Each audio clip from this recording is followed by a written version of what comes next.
అంటే ఎస్ మళ్ళీ మాట్లాడతాను మీతో ఒకసారి కోటేశ్వరరావు గారితో మాట్లాడదాం. కోటేశ్వర గారు నమస్కారం అండి. నమస్తే, చెప్పండి. అంటే ముందు నుంచి కూడా అనేక అనుమానాలు ఉన్నాయి సింధూరు పైన. వీటికి సంబంధించి అంటే ప్రధాని మోదీ ఎప్పటికైనా ఒక క్లారిటీ ఇచ్చే ప్రయత్నం చేశారని భావించాలా?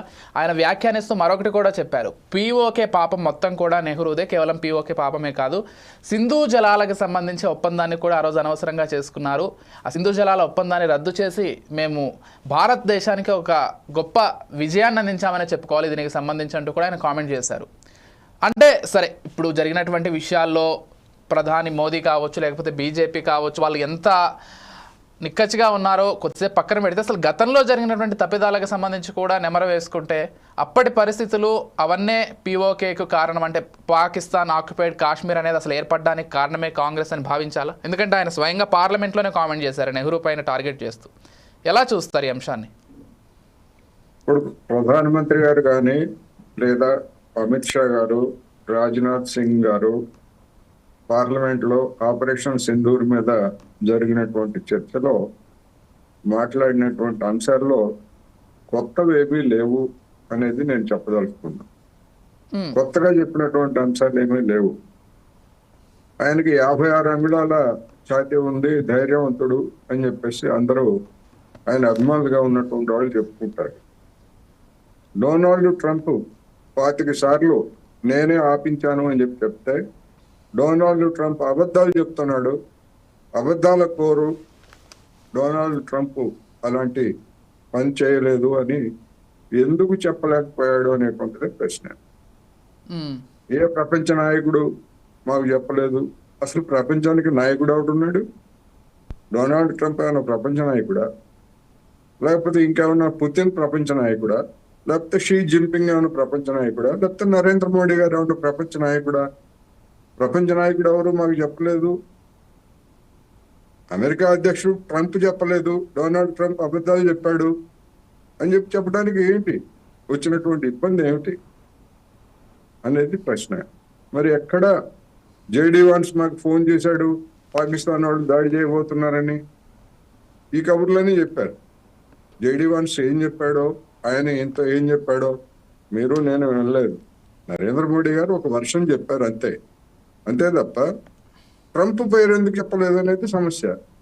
రెండోది, ఆక్యుపైడ్ కాశ్మీర్ గురించి అడిగితే ఆ పాపం అంతా నెహ్రూ గారిదే, నెహ్రూ గారి హయాంలోనే అయిపోయింది.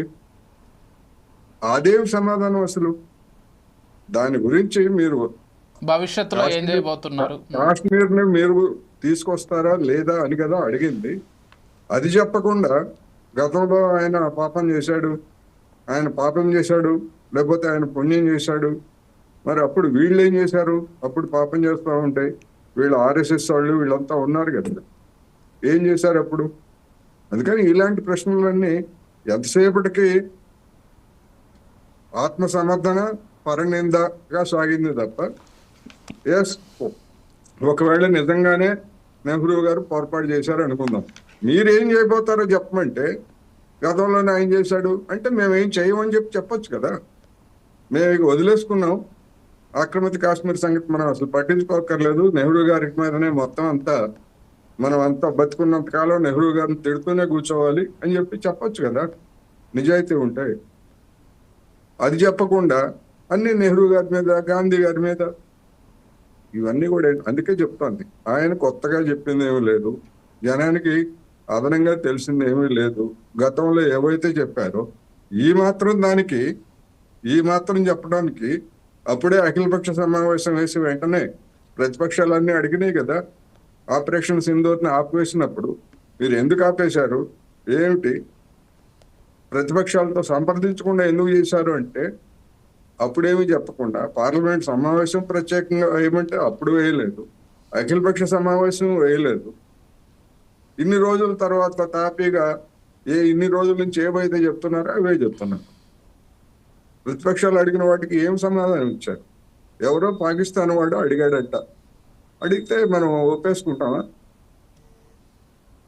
ఇదేమి ఆర్గ్యుమెంట్, ఇదేమి వ్యవహారం?